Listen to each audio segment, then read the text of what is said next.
osservate a raccontare puntualmente tutte le cose. Con l'andare del tempo questa disponibilità si è ridotta, inevitabilmente perché le misure hanno cominciato ad essere molto più puntuali rispetto al comportamento delle persone e alle misure che possono essere applicate alle persone. Abbiamo sul dato, ormai possiamo dire, di circa un centinaio di origine che oggi rappresenta il focolaio più importante con origine dai cortei e dalle manifestazioni, abbiamo a questo dato da sommare una quota, a nostro giudizio significativa, di alcune centinaia di persone che non ci danno l'origine o il punto dal quale immaginano di poter aver contratto il virus. Questi sono aspetti da non sottovalutare nella dinamica complessiva del lavoro che stiamo facendo. Stiamo procedendo sulle categorie che sono state le prime vaccinate con la terza dose. Il calcolo che abbiamo fatto prevederà l'impatto più rilevante tra la fine di questo mese e il mese di dicembre, perché a 6 mesi noi calcoliamo l'effetto della terza dose, sulla quale vediamo, abbiamo superato le 20.000 unità di terza dose, vediamo un po' di timidezza rispetto a questa terza dose, quindi anche qui bisognerà fare un lavoro importante per far comprendere alle persone quanto la terza dose sulla copertura del vaccino, che ricordo sempre, il vaccino ci aiuta, non ci porta fuori rispetto alla sicurezza di non contrarre il virus.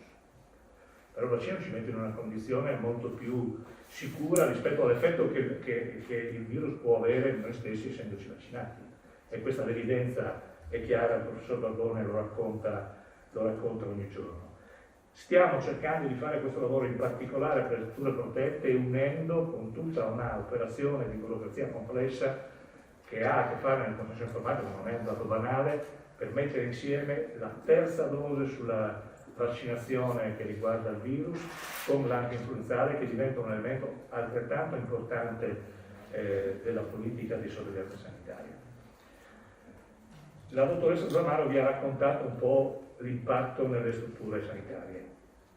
L'impatto delle strutture sanitarie sta già producendo degli effetti. È inevitabile nelle condizioni che abbiamo un sistema sanitario che ha sulle spalle da oltre 20 mesi il carico di un lavoro straordinario. Abbiamo un impatto relativamente alla disponibilità delle competenze professionali che sono ridotte da personale che non si è vaccinato. Quindi questo incide e inevitabilmente ci dovrà portare in alcuni momenti a spostare le attenzioni e anche a modificare tutto quel lavoro di programmazione in relazione al recupero delle attese che avevamo organizzato con le 3 aziende. Questo io penso, dobbiamo dirlo fin da subito, che potrebbe capitare. In più c'è un altro dato che va sottolineato: andiamo incontro a una stagione fredda. La stagione fredda ha dinamiche di circolazione e di contagio completamente diverse dalla stagione calda. Cioè siamo costretti a vivere in condizioni diverse e quindi è evidente che la circolazione del virus potrebbe avere anche qui una componente molto importante. Ecco, se dovessi sintetizzare le ragioni per le quali pensiamo di essere arrivati fin qui, mi sentirei di dire questo. La circolazione del virus, come abbiamo visto, rialza dappertutto, non rialza solo qua.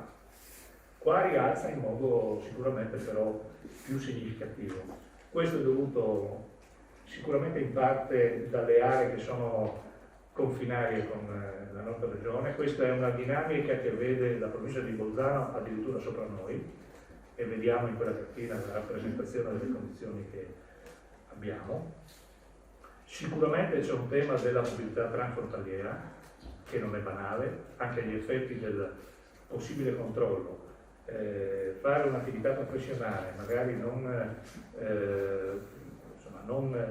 esercitata in maniera trasparente, quindi con la previsione del Green Pass, in tutte quelle attività che vengono svolte nell'attività di assistenza alle persone che vedono una mobilità transfrontaliera importante, è un altro fattore che va a unirsi all'elemento di particolarità di questa area della regione, e in particolare del provincia di Trieste. Sicuramente c'è una componente di riduzione delle coperture, anche se molto limitata, con effetti limitati per quanto riguarda la prima dose. C'è il tema della bassa vaccinazione, però oggi con certezza noi possiamo dire che il primo elemento della componente delle cose che stanno accadendo riguarda quegli assembramenti che abbiamo visto nei cortei.